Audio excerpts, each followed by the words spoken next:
Père, du Fils, Saint-Esprit, ainsi que Amen, que sa bénédiction repose sur nous tous, Amen.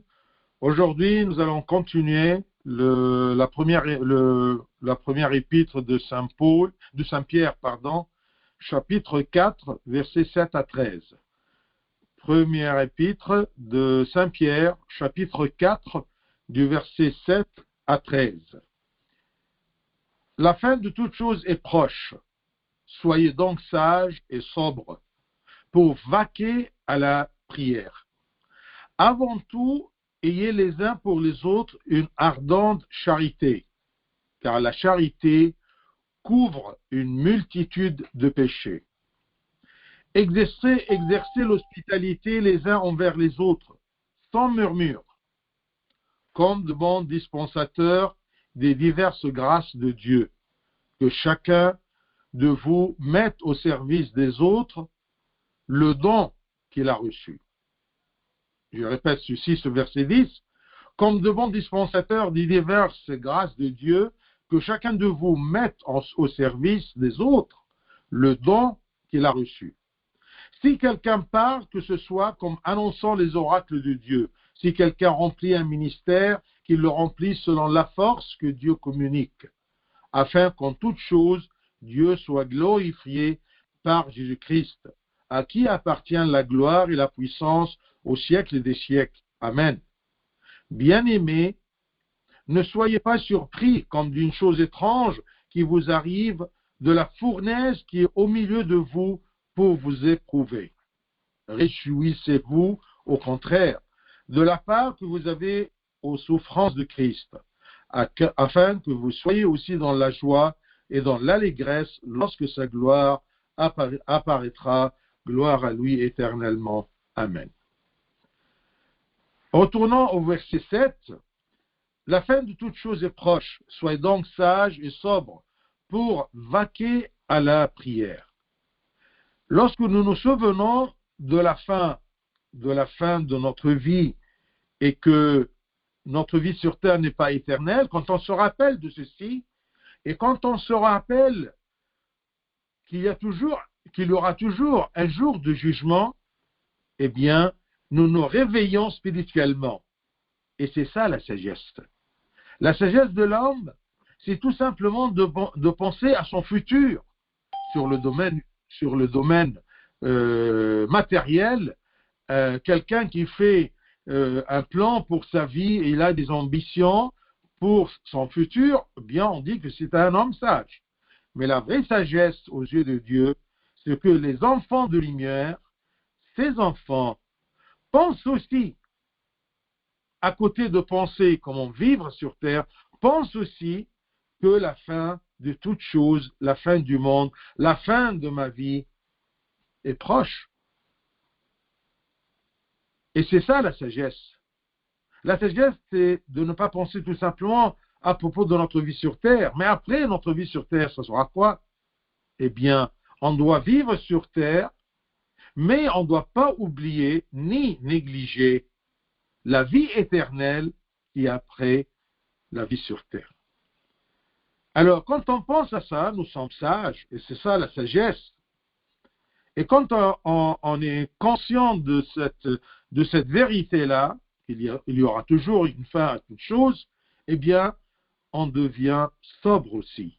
On ne cherche pas beaucoup de choses sur cette terre-là parce qu'on sait qu'on ne va rien prendre avec nous. Alors, ainsi, nous prêtons attention et prenons soin de nos prières. Vous voyez le terme ici pour vaquer à la prière, c'est-à-dire pour être libre pour prier. Et la prière est aussi, ça sera toute notre vie au ciel. Qu'est-ce qu'on va faire aux cieux? On ne va rien faire de ce qu'on fait sur terre que la prière et la louange de Dieu. Il n'y aura pas des jeux de cartes, il n'y aura pas des cinémas, il n'y aura pas de lecture ni littérature. Alors on quitte tout ça, non. On utilise tout ce qu'il y a sur terre, mais sans négliger notre vie éternelle et notre prière. Alors la prière, ça sera toute notre vie dans les cieux, c'est-à-dire que c'est avec les prières et avec des prières sur terre que nous nous préparons pour la vie éternelle. Si je sais que là-haut, il n'y aura que la prière, je dois m'entraîner dès maintenant à vivre là-haut, c'est-à-dire à vivre dans la prière. Donc la prière est quelque chose de très important. Soyez donc sages et sobres pour vaquer à la prière. On s'entraîne de prier, car ça sera notre seule occupation au royaume. C'est pour cela même que je vous rappelle que Dieu nous a dit toujours, priez, et même priez tout le temps, sans avoir aucun ennui. Priez tout le temps, c'est-à-dire d'avoir toujours dans notre esprit que nous sommes enfants de Dieu, on doit agir comme enfants de Dieu, autre que la prière pratique, qu'on se met debout en présence de Dieu et on loue le Seigneur. On peut pas prier de cette façon-là 24 heures, c'est impossible. Mais tout simplement d'avoir dans notre cœur la présence du royaume, la présence de Dieu, la présence que je suis enfant de Dieu. Parfois, on oublie qu'on est enfant de Dieu et on doit agir non pas comme enfant du monde, mais enfant de Dieu. La fin de toute chose est proche. N'oublions pas ça. Soyez donc sages et sobres pour vaquer à la prière. La sobriété aussi et l'humiliation, c'est quelque chose qui nous aide à prier, pour pouvoir s'incliner, pour être dans la présence de Dieu. Avant tout, c'est-à-dire qu'il y a après quelque chose de très important. Ayez les uns pour les autres une ardente charité, car la charité couvre une multitude de péchés. Avant tout, on doit viser toujours l'amour des autres. Dieu est amour. Dieu est piété. Dieu est charité. Charité ou amour, le mot charité est beaucoup plus biblique que amour. Mais c'est dans le même sens. Pourquoi il nous dit Saint Pierre, attention, pratiquez cette charité-là. Avant tout, ayez les uns pour les autres une ardente charité, une vraie charité, une charité pratique envers les autres. Car la charité couvre une multitude de péchés. Les péchés de qui? Quand j'aime, je couvre les péchés de qui? Bien sûr, les péchés des autres. Si j'ai un amour envers les autres, je ne vais pas essayer de dévoiler les faiblesses des autres, ni crier sur les toits, d'accord? Eh bien, attention, celui-ci est un pécheur. Non. Si j'aime les autres, eh bien, je vais couvrir leurs péchés. C'est comme le pardon. Si je pardonne, je serai pardonné. Si je couvre, je serai couvert. C'est pour cela que dans la prière universelle d'action de grâce, qu'on dit toujours, on dit rendons grâce à Dieu parce qu'il nous a couverts. En arabe, satarna. Satarna, ça veut dire, c'est comme si quelqu'un nous protège des flèches qui viennent de loin. Quand on prie beaucoup, eh bien, ça nous mène à l'amour de Dieu. Et si on arrive à aimer Dieu par la prière, par les pratiques spirituelles, surtout la prière, eh bien, attention, ça va me mener à aimer Dieu et un sentiment d'amour pour les autres est généré en moi. Parce que Dieu est amour. Si j'aime Dieu et Dieu est présent dans mon cœur, il est incrusté dans mon cœur, il a trouvé une place dans mon cœur, donc dans mon cœur, il y a une place pour Dieu, il y a une place pour l'amour, avec lequel je peux aimer les autres. Je peux couvrir, je peux fermer facilement les yeux vis-à-vis des faiblesses des autres. Et une fois qu'on a aimé les autres, on va les couvrir les péchés. Et mes péchés aussi seront couverts parce que Dieu va me rendre ce sentiment-là pour moi aussi, comme le pardon. Si je pardonne, pardonne-nous Seigneur, comme nous pardonnons aussi. Couvre-moi Seigneur, comme je couvre aussi. Donc, dans ce verset, car la charité couvre une multitude de péchés, mes péchés et les péchés des autres. Et bien sûr, quand on aime les autres, on les couvre et nous serons soucieux de les servir. Et si nous voyons leurs péchés, nous ne les condamnons pas, mais plutôt nous les couvrons. On ne peut pas servir les autres que si on les aime. On ne peut pas pardonner les autres que si on les aime. Et on ne peut pas aimer les autres que si on aime Dieu. On ne peut pas aimer les autres si Dieu n'est pas présent dans notre cœur parce que Dieu est amour.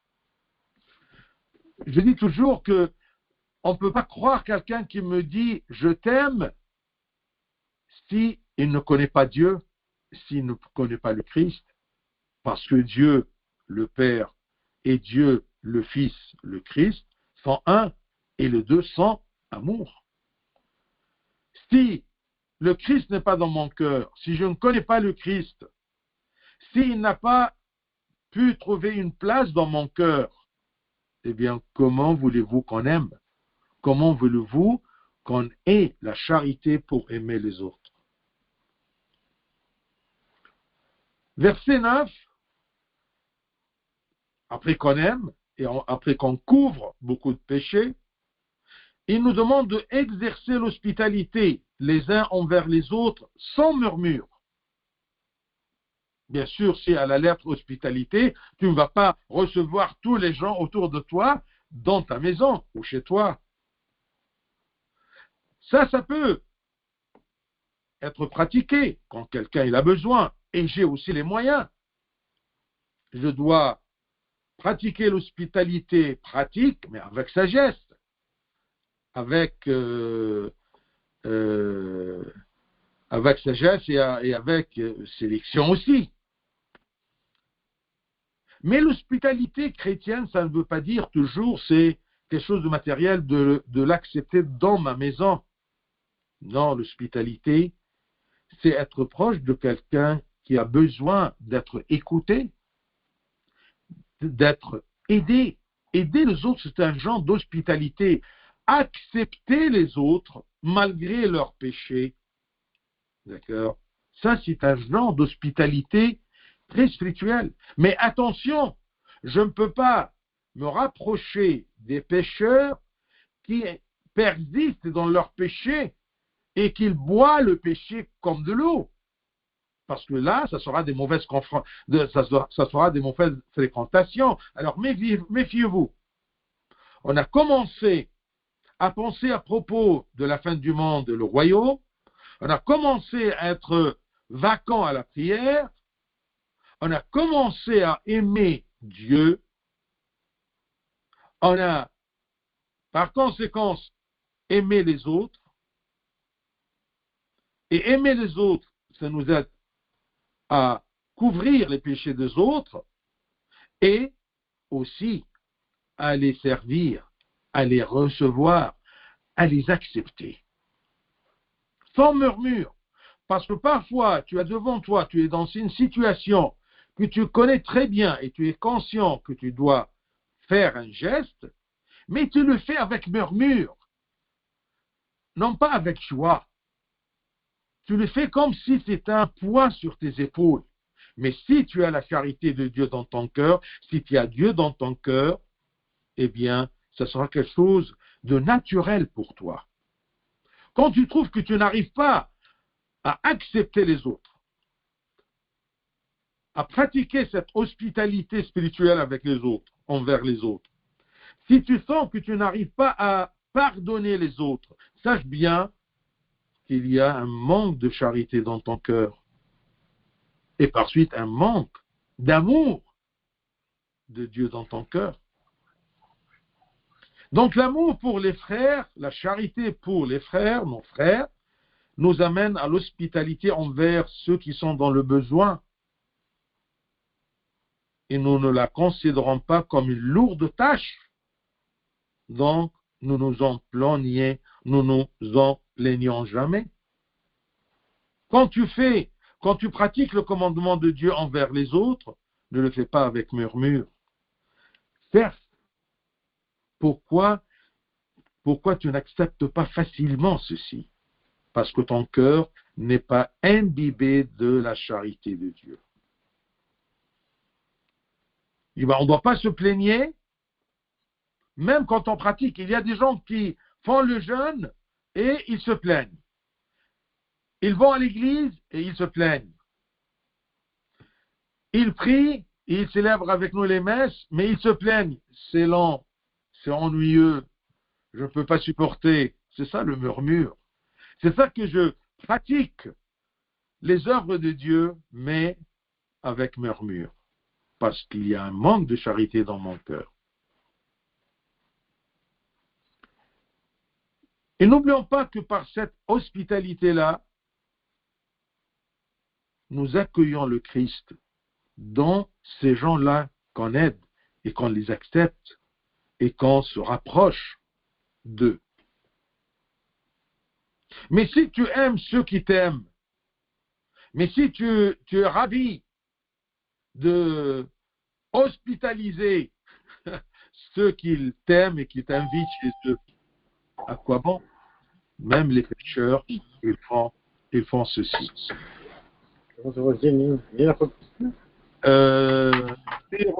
Joseph,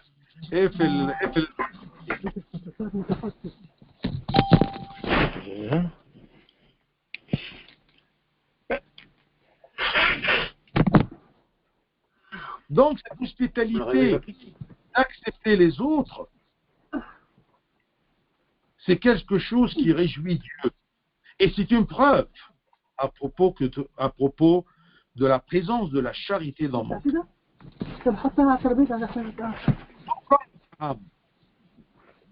L'affaire là, quand je reçois les autres, je reçois le Christ à travers les autres, c'est comme Abraham.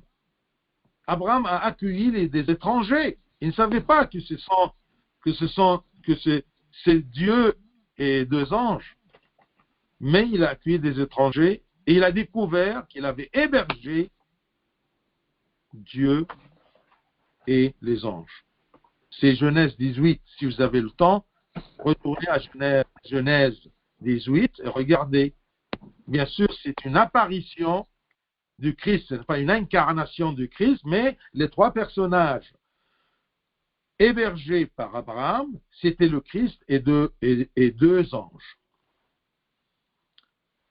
Donc, charité, couvrir les péchés, exercer l'hospitalité sans murmure, comme de bons dispensateurs des diverses grâces de Dieu. Là, il parle à propos des serviteurs de Dieu. Et nous sommes tous serviteurs de Dieu. Ne dis jamais que tu ne peux pas servir. Servir, ce n'est pas tout simplement le catéchisme, de faire le catéchisme, non. Servir, c'est être enfant de Dieu au milieu de cette communauté-là. N'oublions pas que nous sommes tous l'Église de Dieu, c'est-à-dire le corps du Christ. Chacun de nous est un membre dans le corps du Christ. Alors, sûrement, chacun a une tâche. Chacun a reçu une grâce et il doit, avec cette grâce-là, servir le corps du Christ, l'Église, les gens qui sont autour de toi. C'est ça le verset 10. C'est un appel pour tous les chrétiens en général et surtout ceux qui servent Dieu. Comme de bons dispensateurs de diverses grâces de Dieu. Les talents que Dieu nous donne, ce sont des grâces de Dieu. Que chacun de vous mette au service des autres le don qu'il a reçu. Chacun de nous a eu un don. Si c'est un don plus grand qu'un autre, ça n'empêche pas que le corps du Christ a besoin de ce petit don qu'il t'a donné. Donc, le verset 10, si un croyant se distingue par un talent tel que la prédication ou la capacité de subvenir aux besoins des nécessiteux, tous les gens de nécessiteux, matériels, spirituels, eh bien, il ne doit pas être arrogant, mais plutôt sentir que ce talent est une bénédiction de Dieu, est une grâce de Dieu, et qu'il en est responsable à l'utiliser au service de l'Église. Comme de bons dispensateurs des diverses grâces de Dieu, que chacun, regardez, nous sommes tous des dispensateurs des diverses grâces de Dieu, chacun dans son domaine, mais nous sommes tous membres du corps unique de Christ, que chacun de vous mette au service des autres. Le don qu'il a reçu. Ne prends pas ce don-là et ne le cache pas. Et si tu ne connais pas ton don, eh bien, cherche-le au fond de ton cœur. Sûrement, tu vas le trouver.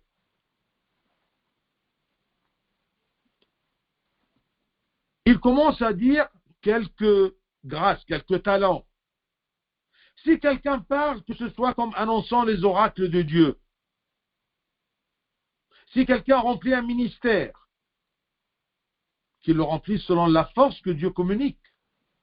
On doit sentir toujours que quand on utilise les dons de Dieu pour servir les autres, on le fait par la force de Dieu, pas par ta force, pas par tes capacités. J'aime bien cette équation-là, que une petite quantité, que ce soit 1 plus la force de Dieu infinie, égale quoi? Égale infini. Mais 1 plus rien, ça sera un petit 1.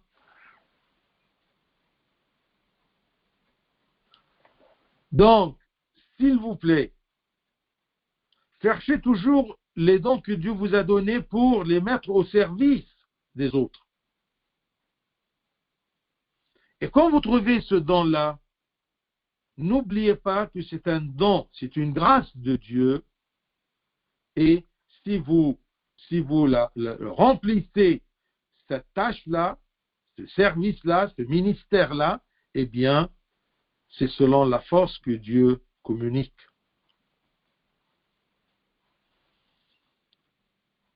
Si quelqu'un parle,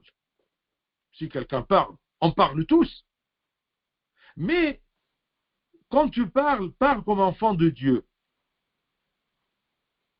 Comme exactement Saint Paul nous a dit dans son épître aux Éphésiens, qu'il ne sorte de votre bouche aucune parole mauvaise. Même si tu sors avec tes copains, d'accord, et tu vas à McDo, qu'est-ce qu'il sort de ta bouche?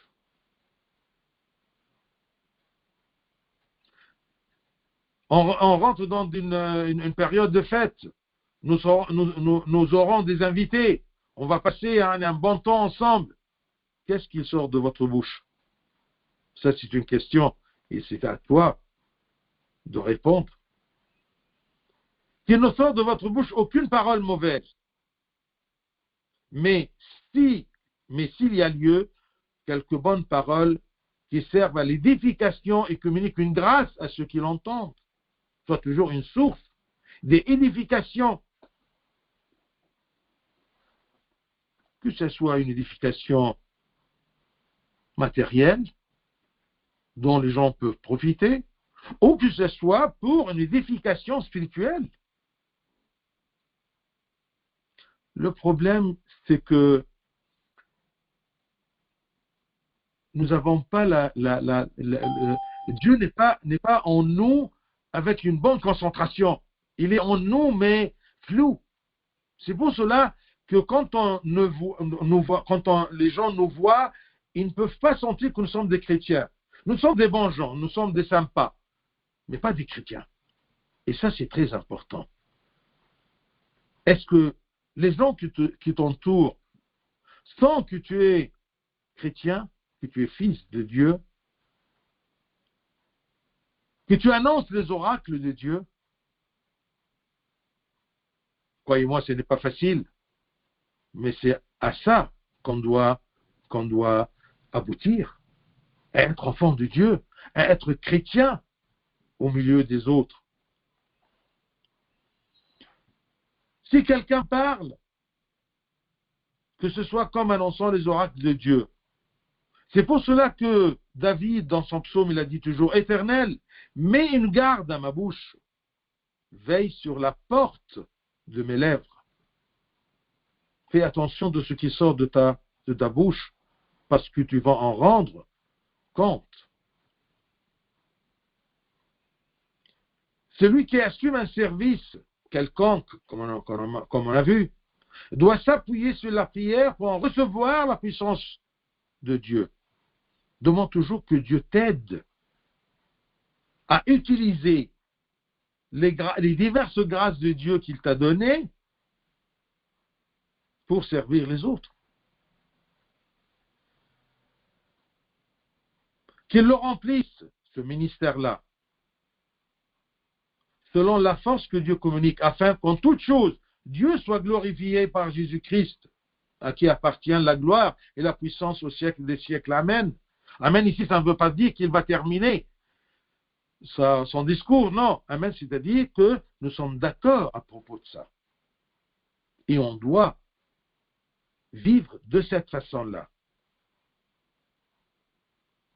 D'être toujours témoin de Christ, de parler pour transmettre et annoncer les oracles de Dieu, les valeurs de Dieu, les pensées de Dieu. Que tous les serviteurs, dans tous les domaines, que les serviteurs glorifient Dieu et le remercient avant et après leur service, parce que c'est lui qui est l'auteur et le gérant du service. C'est par lui que le service est accompli. Tu n'es qu'un outil entre les mains de Dieu. Ça ne vient pas de toi, ça vient de Dieu qui utilise tes sens pour la gloire de son nom, pour que les brebis se ramènent envers lui. Et Dieu, il donne toujours à chacun quelque chose. Il y a toujours un don pour chacun. Dieu donne à chacun ce qui lui convient, ce qui convient à cette personne. Et ici, je te rappelle à propos des talents. Matthieu 25, 15, tu te rappelles? C'est écrit, il donna 5 talents à l'un, 2 à l'autre, et 1 au troisième. Ce qui m'intéresse, c'est la continuation du verset. À chacun selon sa capacité. À chacun selon sa capacité. Et celui qui est honnête dans 5 talents, il aura la même récompense que celui qui est honnête dans un seul talent. Mais l'importance, c'est de recevoir ce que Dieu t'a donné et utilise-le pour la gloire de Dieu. Mets-le, que chacun, comme verset 10, que chacun de vous mette au service des autres le don qu'il a reçu. Ne me dis jamais que tu n'as rien reçu. Attention. Tu as reçu quelque chose, mais c'est ce que tu as reçu au service des autres. Même dans la Jérusalem autour de toi, même dans la famille, même dans ton entourage, même dans ton travail, même dans ton église. Votre amour pour les gens révèle l'étendue de votre amour pour Dieu. C'est ça. Tu veux savoir, tu veux sonder l'amour de Dieu dans ton cœur, eh bien vois, est-ce que tu aimes les autres? Parce que c'est écrit, si tu n'arrives pas à aimer ce que tu vois, comment peux-tu aimer Dieu? Et tu ne peux pas aimer les autres que tu vois et tu vis parmi eux que si Dieu, amour, habite dans ton cœur. Votre amour pour les gens révèle la mesure la quantité de votre amour pour Dieu, car l'amour est votre seule œuvre importante dans le monde. C'est pour cela qu'il a dit avant tout, verset 8, avant tout, ayez les uns pour les autres une ardente charité.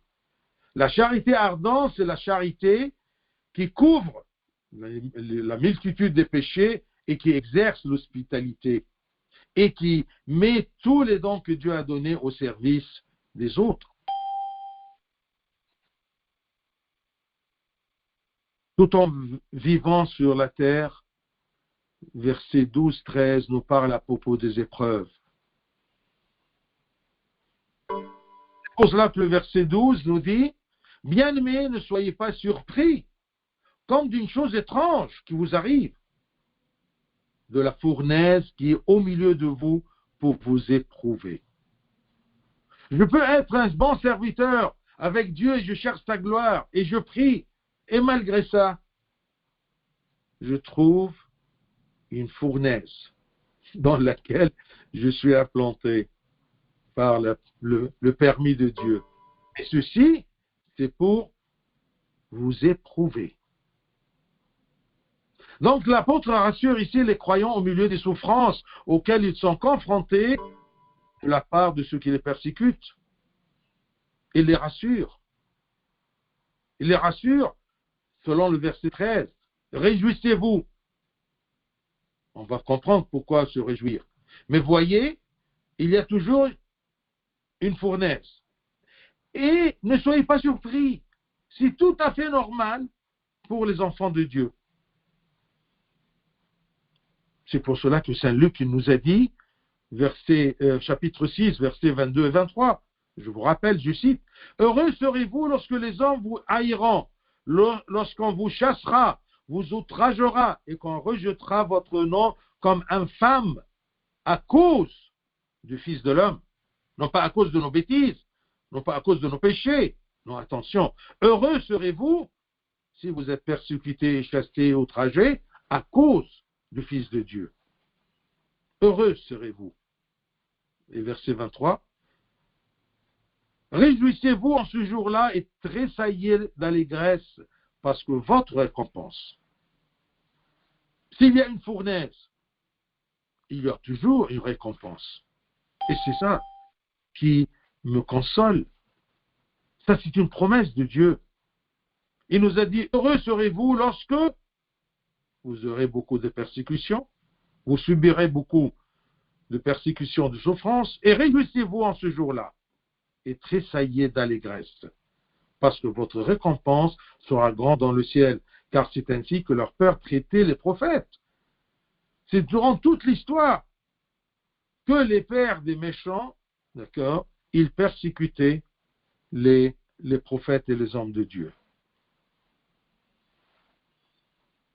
Si les persécutions apparaissent comme un fléau qui brûle, une fournaise, et détruit de nombreux aspects de ma vie, ne vous inquiétez pas, car c'est ce qu'on attend du monde mauvais qui persécute les enfants de Dieu. Ne soyez pas surpris. Bien ceci. D'accord? Ne soyez pas surpris.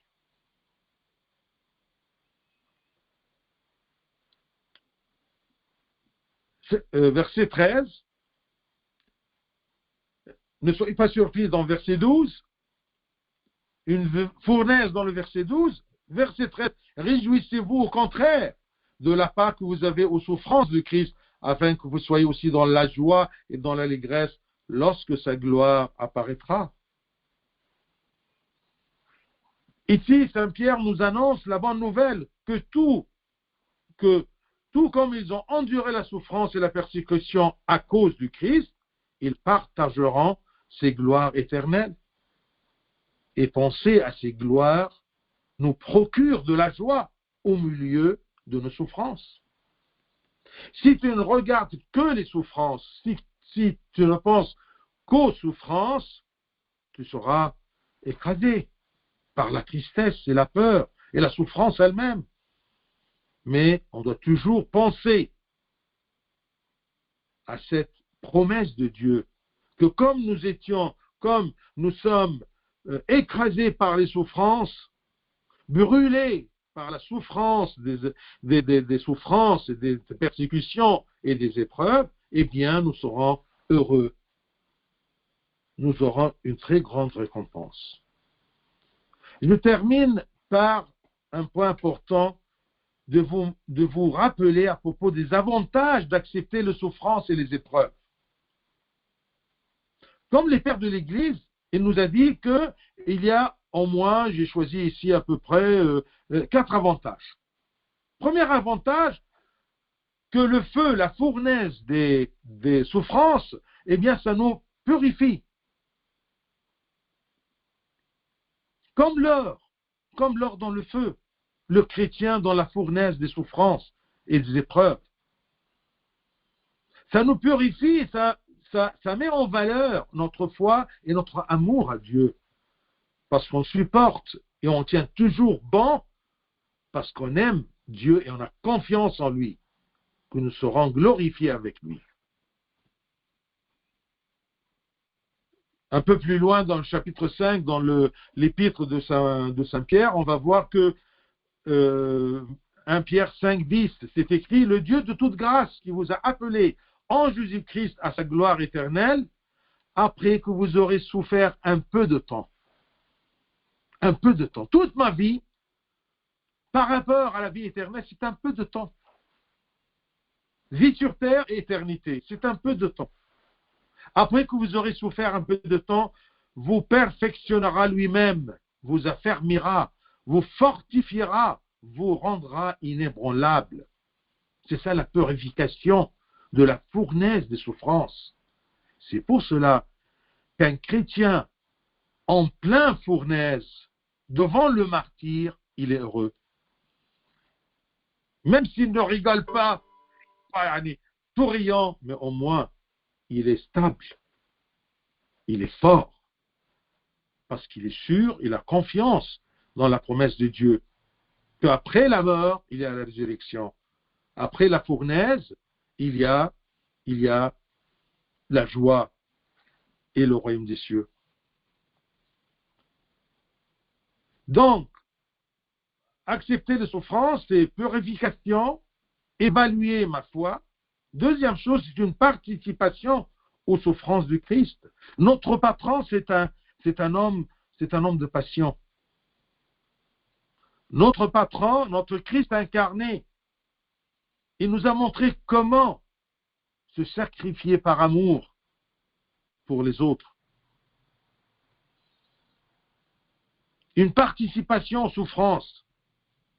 Mais pourquoi la participation dans la souffrance, ça nous donne la consolation? Quelle est la relation entre la souffrance et la consolation? Ça, c'est le troisième point. C'est écrit 2 Corinthiens 1,5. 2 Corinthiens 1,5. Car de même que les souffrances de Christ abondent en nous, de même notre consolation abonde par Christ. Souffrance, consolation. La souffrance avec le Christ, pour le Christ, en Christ, à cause du Christ, à cause de ses commandements, à cause de mon comportement comme un chrétien, eh bien, l'épreuve me pousse à me rapprocher de Dieu. L'homme dans la fournaise de la souffrance et des épreuves, il sent sa faiblesse. Alors, il court vers son refuge, vers son Dieu. Il se rapproche.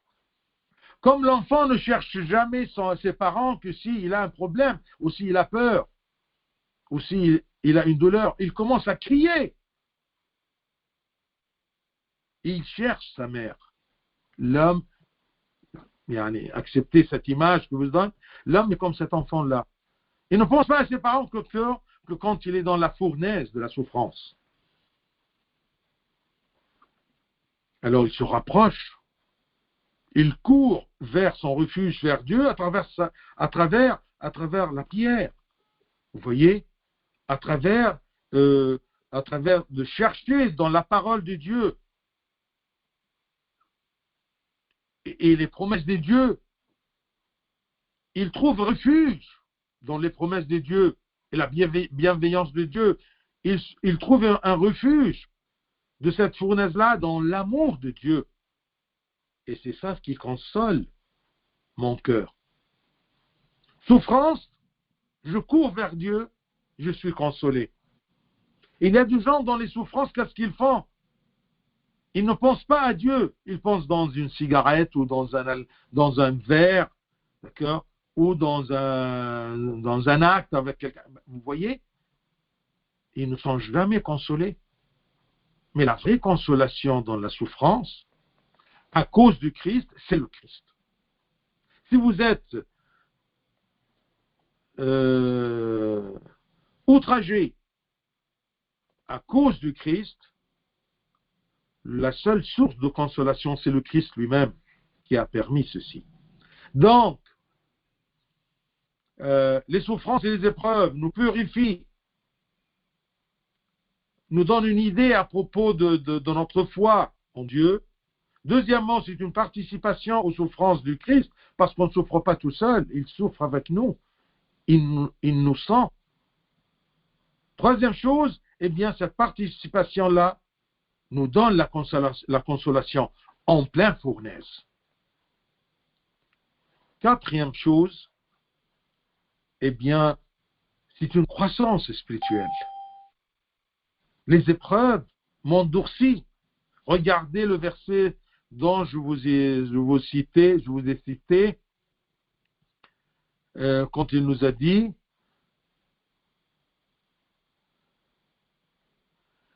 1 Pierre 5, 10 », qu'on va voir les prochaines fois, « Après que vous aurez souffert un peu de temps, vous perfectionnera lui-même, vous affermira, vous fortifiera, vous rendra inébranlable. » C'est ça la croissance spirituelle à travers les épreuves. C'est comme exactement cette croissance, c'est comme le passage d'un niveau scolaire à un autre. Je ne passe pas à un niveau supérieur, il n'y a pas cette croissance d'éducation que si je passe des examens. Et le synonyme d'examen, c'est quoi? C'est épreuve. D'accord? Eh bien, à travers les épreuves, d'accord, on subit la croissance spirituelle. Réjouissez-vous au contraire de la part que vous avez aux souffrances de Christ, afin que vous soyez aussi dans la joie et dans l'allégresse lorsque sa gloire apparaîtra. Gloire à lui éternellement. Amen.